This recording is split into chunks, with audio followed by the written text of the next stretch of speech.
안녕하세요. 마틀다입니다. 오늘도 이어서 하느님이시요 사람이신 그리스도의 시 읽어드리겠습니다. 책과 저자 소개가 궁금하신 분은 동영상 아래를 참고하세요. 공생활 첫해 47장 예수께서 유다 때문에 우시고 열성당원 시몬이 예수를 위로한다. 예수께서 계신 들판은 기름지다. 훌륭한 과수원들과 금빛과 루비빛을 띠기 시작하는 포도송이가 주렁주렁 달려있는 눈부신 포도밭들이 있다. 예수께서는 어떤 과수원에 앉으셔서 농부가 들인 과일을 드신다. 아마 조금 전에 예수께서 말씀을 하신 모양이다. 그러기에 그 사람이 이렇게 말하는 것이다. 선생님의 목마름을 풀어드려서 기쁩니다. 제자분이 선생님의 지혜에 대해 저희들에게 말을 했었습니다만 선생님의 말씀을 듣고는 깜짝 놀랐습니다. 저희는 성도 가까이 살기 때문에 과일과 야채를 팔러 자주 갑니다. 그때는 성전으로 올라가서 선생님들의 말을 듣습니다. 그렇지만 이 사람들은 선생님처럼 말하려면 어림도 없습니다. 성전에서 돌아올 때는 이런 말을 했었습니다. 그렇다면 누가 구원을 받을 수 있겠어? 하고. 그런데 선생님은 그와 반대입니다. 아이고, 마음이 가벼워진 것 같습니다. 어른으로 있으면서 다시 어린애가 되는 마음 같습니다. 저는 무식해서 제 생각을 설명하지 못하겠습니다. 자, 이렇습니다. 그렇지만 선생님은 분명 알아들으시지요. 그렇소, 알아듣소. 어른 특유의 성실함과 사물에 대한 지식을 가지고 있으면서 당신은 하느님의 말씀을 듣고 난 다음에는 당신 마음속에 순박함과 믿음과 깨끗함이 다시 살아나서 다시 어린아이가 되는 것 같다고 말하려는 거지요. 죄도 없고 악의도 없으면서 당신이 엄마의 손을 잡고 처음으로 성전에 올라가 엄마의 무릎 위에 앉아 기도를 드리던 때와 같은 믿음을 가진 어린아이가 된다는 말이지요. 당신이 말하려는 것은 이런 것이었소. 예, 바로 그것이었습니다. 그런 다음 그 사람은 낮은 담에 걸터 앉아 맛있는 무화과를 먹고 있는 요한과 시몬과 유다에게 당신들은 늘 선생님을 모시고 있으니 행복하십니다. 하고 말한다. 그리고 이렇게 말을 맺는다. 저도 선생님을 하룻밤 환대한 것이 기쁩니다. 제 집에는 선생님의 축복이 들어왔으니까 이제는 제 집에 불행이 올까 염려는 하지 않겠습니다. 예수께서는 대답하신다. 사람들이 하느님의 율법과 내 가르침을 충실히 지키면 축복이 효력이 있고 지속되어 반대의 경우에는 은총이 사라져요. 그리고 이것은 당연하오. 그것은 하느님께서 태양과 공기를 착한 사람들이나 악한 사람들에게 모두 골고루 주셔서 그들을 살게 하시고 또 착한 사람이면 더 착한 사람이 되게 하시고 악한 사람이면 회개하게 하신다는 것이 사실이지만 한편 아버지의 보호가 악한 사람에게는 벌이 되게 하시어 마음의 고통으로 인하여 다시 하느님을 기억하게 하신다는 것도 당연하기 때문이요. 고통이 언제나 악은 아닙니까? 아니요. 인간적인 관점에서는 악이지만 인간적인 것을 초월하는 관점에서는 선이요. 고통은 실망하지 않고 반항하지도 않고 참아받는 의인들의 공로를 증가시키고 그들의 인종으로 자기 자신을 그들 자신의 과오와 세상 사람들의 잘못을 위한 속죄의 제물로 바치면서 그 고통을 바치는 의인들의 공로를 더해 주오. 고통은 의인이 아닌 사람들에게는 속죄가 되는 것이요. 고통을 당한다는 것은 정말 어렵습니다. 하고 농부가 말한다. 어른, 아이 합해서 10명쯤 되는 집안 식구들이 농부 있는 데로 와 있었다. 사람이 그것을 어렵다고 생각한다는 것을 나도 압니다. 그래서 사람이 고통을 얼마나 어렵게 생각할까 하는 것을 아시고 아버지께서는 당신 아들들에게 고통을 주지 않으셨던 것이지요. 고통은 죄에 따라온 것이요. 그러나 고통이 이 세상에서 얼마나 오래가오. 사람의 일생에 얼마 안 되는 시간이지요. 사람의 일생 동안 계속된다 하더라도 여전히 얼마 안 되는 시간이지요. 이제 당신들에게 말하겠지만 항상 고통을 당하는 것보다 잠깐 동안 고통을 당하는 것이 낫지 않나요? 연옥에서 고통을 당하는 것보다 여기서 당하는 것이 낫지 않아요? 생각해 보시오. 거기에서는 시간이 1000배가 됩니다. 오, 정말 잘 들어두시오. 고통을 저주할 것이 아니라 축복해야 할 것이고 고통을 은총이라고 부르고 동정이라고 불러야 할 것입니다. 아이고, 선생님의 말씀. 저희들은 그 말씀을 여름에 시원한 항아리에서 따라서 마시는 꿀물로 목마름을 푸는 사람과 같이 받아들입니다. 선생님, 벌써 내일 떠나십니까? 그렇소, 내일 떠나오. 그러나 또 와서 당신이 나와 내 친구들인 이 사람들에게 베풀어준 모든 것에 대하여 감사를 하고 또 빵과 휴식을 청하겠소. 선생님, 여기 오시면 그런 것은 언제나 드리겠습니다. 어떤 남자가 야채를 실은 나귀 새끼를 끌고 온다. 자, 여기 왔습니다. 선생님의 친구분이 가기를 원하면 제 아들이 안식일 전날 큰 장을 보려고 예루살렘에 갑니다.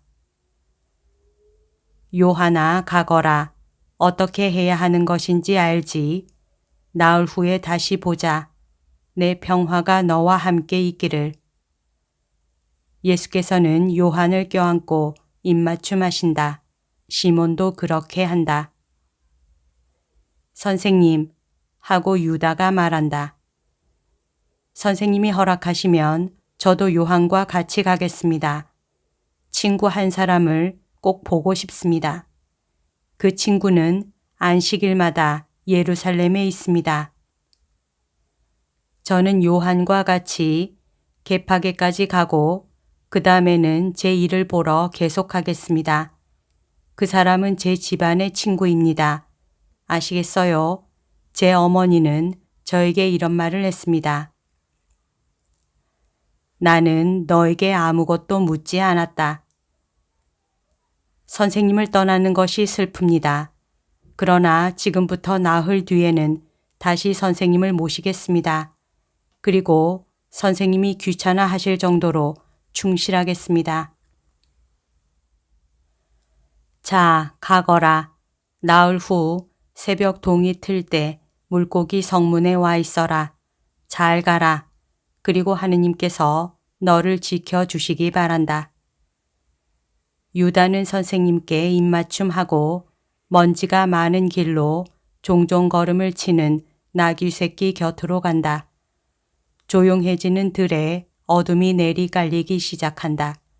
시몬은 밭고랑에 물을 주는 원예 농업을 하는 농부들이 일하는 것을 지켜보고 있다.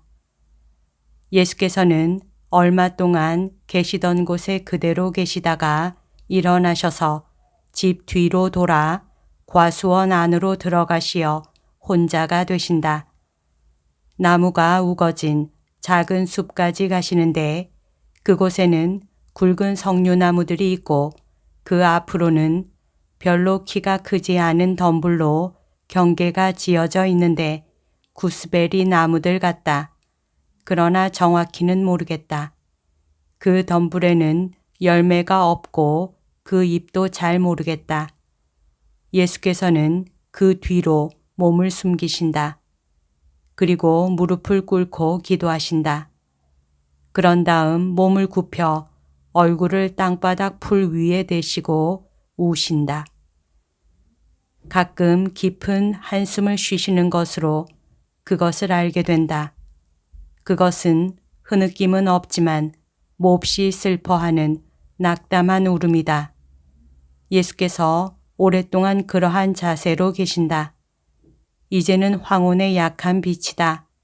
그러나 아직 물건이 보이지 않을 만큼 어둡지는 않다. 그런데 이 약한 빛 속에서 구스베리 나무 위로 시몬의 보기 흉하지만 성실한 얼굴이 보인다. 그는 둘러보며 찾다가 짙은 청색 겉옷에 완전히 덮이신 선생님의 웅크린 형태를 알아본다. 그 겉옷으로 인하여 예수의 형태는 어두운 지면에서 거의 보이지 않게 되었다. 금발의 머리와 손목에 의지하고 머리 위로 올라온 기도의 자세로 합장한 손이 겨우 보일 뿐이다. 시몬은 어지간히 소 같은 눈으로 바라본다. 그는 예수께서 한숨을 쉬시는 것으로 슬퍼하고 계시다는 것을 깨닫는다. 그리고 두껍고 자줏빛이 도는 입을 벌려 선생님 하고 부른다. 예수께서는 얼굴을 쳐드신다. 선생님, 울고 계시군요. 왜 우십니까? 선생님께로 가도 되겠습니까? 시몬의 얼굴은 놀람과 마음의 고통을 나타낸다. 시몬은 정말로 추남이다. 짙은 올리브 빛깔을 한 보기 흉한 얼굴 모습에다가 그의 병이 남긴 푸르스름하고 깊은 흉터 자국이 보태지는 것이다. 그러나 그의 눈길이 하도 선량해서 그의 추함이 사라질 정도이다. 내 친한 벗 시몬아 오너라. 예수께서 풀 위에 앉으셨고 시몬도 예수 곁에 앉는다. 선생님, 왜 슬퍼하십니까? 저는 요한이 아니라 요한이 선생님께 드리는 모든 것을 드리지는 못할 것입니다. 그러나 제 안에는 선생님께 어떤 위안이라도 드리겠다는 욕망이 있습니다. 그리고 저는 한 가지 고통밖에 가지고 있지 않습니다. 그것은 선생님께 그렇게 해드릴 능력이 없다는 고통입니다. 말씀해 주십시오. 선생님이 저와 같이 계셔야 하는 것이 괴로우실 정도로 제가 요 며칠 동안 선생님을 화나시게 해드렸는지도 모르겠습니다. 아니다. 너는 내가 너를 본 그 순간부터 나를 화나게 한 적이 결코 없다. 그리고 너로 인하여 괴로움을 당할 이유는 결코 없으리라고 생각한다. 그렇다면 선생님, 저는 선생님의 신뢰를 받을 만한 자격이 없습니다. 그러나 제 나이로 보아 거의 선생님의 아버지뻘이 될 수도 있을 것입니다. 그리고 선생님도 아시다시피 저는 아들을 하나 가지기를 항상 몹시 바랐습니다.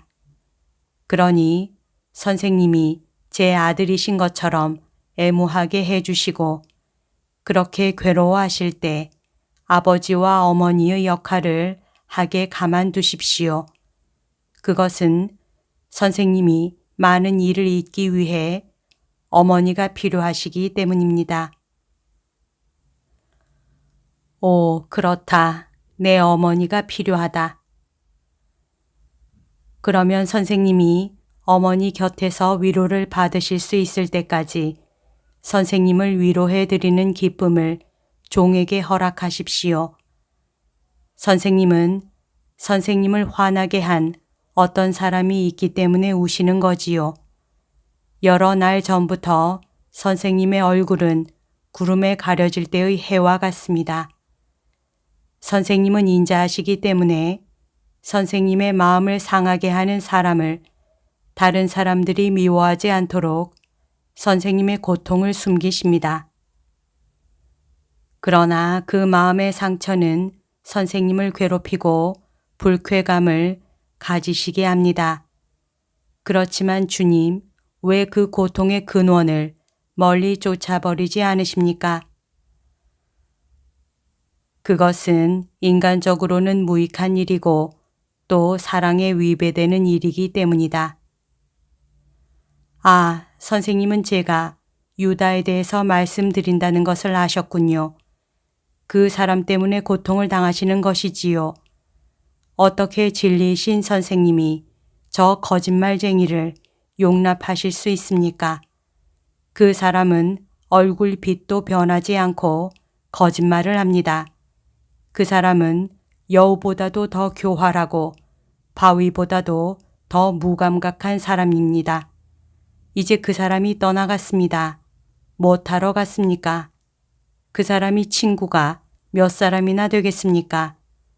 선생님을 혼자 두고 가는 것은 괴롭습니다만 그 사람을 따라가서 보고 싶습니다. 오, 우리 예수님, 저 사람을 멀리 하십시오. 주님. 무익한 일이다.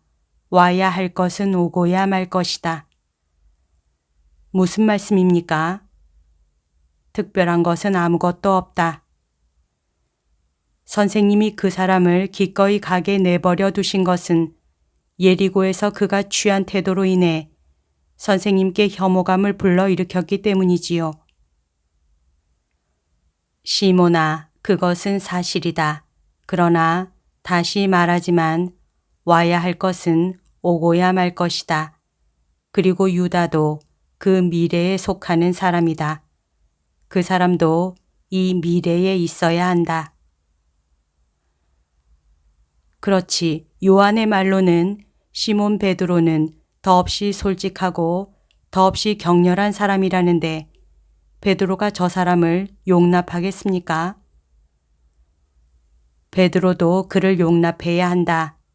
베드로도 맡아야 할 역할이 있는데 유다는 베드로가 그의 몫을 짜야 하는 시실이 된다.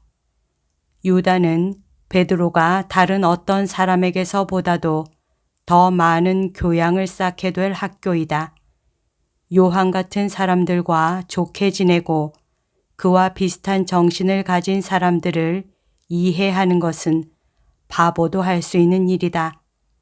그러나 유다 같은 사람과 좋게 지내고 그와 같은 정신을 가진 사람들을 이해하고 그 사람들의 의사가 되고 사제가 되는 것은 어려운 일이다. 유다는 너희들의 산 교훈이다. 저희들이요? 그렇다. 너희들의 선생은 이 세상에 영원히 있지 않는다. 선생은 가장 딱딱한 빵을 먹고 가장 떫은 포도주를 마신 다음에 떠날 것이다. 그러나 너희들은 남아서 내 후계자가 될 것이다. 그러니까 너희들은 알아야 한다. 왜냐하면 세상은 선생과 더불어 끝나지 않고 그 후 그리스도가 최후로 돌아올 때까지 사람들의 최후의 심판 때까지 계속될 것이기 때문이다. 그리고 정말 잘 들어두어라. 요한, 베드로, 시몬, 야고보, 안드레아, 필립보, 바르톨로메오, 토마 같은 사람, 한 사람에 대하여 유다 같은 사람이 적어도 7명은 있을 것이다. 그보다도 더 많이. 시몬은 깊은 생각에 잠겨 입을 다문다. 그러다가 이렇게 말한다. 목자들은 착합니다. 유다는 그 사람들을 업신여기지만 저는 그 사람들을 사랑합니다. 나도 그들을 사랑하고 칭찬한다. 선생님의 마음에 들기 위해서 그래야 하는 것처럼 그 사람들은 소박한 사람들입니다. 유다는 도시에서 살았다. 그것이 그 사람의 유일한 구실입니다. 그러나 도시에 사는 사람이 많습니다만 그래도 언제 제 친구의 집에 가시겠습니까? 내일 가자 시모나. 나와 너 두 사람만 있기 때문에 아주 기꺼이 가겠다. 그 사람은 교양이 있고 또 너와 같이 경험이 있는 사람으로 생각된다. 그 사람은 고통을 많이 당하고 있습니다. 육체적으로도 그렇고 마음속으로는 더 많은 고통을 당하고 있습니다. 선생님, 한 가지 부탁이 있습니다. 만일 그 사람이 그의 슬픔에 대해서 말을 하지 않으면 선생님은 그의 집에 대해 질문을 하지 마십시오. 알겠다. 나는 괴로워하는 사람들을 위하여 왔다. 그러나 속내 이야기를 강요하지는 않는다. 슬픔에는 그 나름대로의 조심성이 있는 것이다. 그런데 저는 그 조심성을 존중하지 않았습니다. 하지만 저는 많은 마음 고통을 느꼈습니다. 너는 내 친구이고 벌써 내 고통을 확실히 꼬집어 말했었다. 너희 친구에게는 내가 알지 못하는 선생이다. 그가 나를 알게 되면 그때는 가자. 밤이 되었다. 필요한 우리 주인들을 기다리게 하지 말자. 내일 새벽에 베다니아에 가자. 여기까지가 오늘 들려드릴 내용입니다. 오늘도 하느님의 뜻 안에서 서로 사랑하는 하루 보냅시다. 사랑합니다. 축복합니다.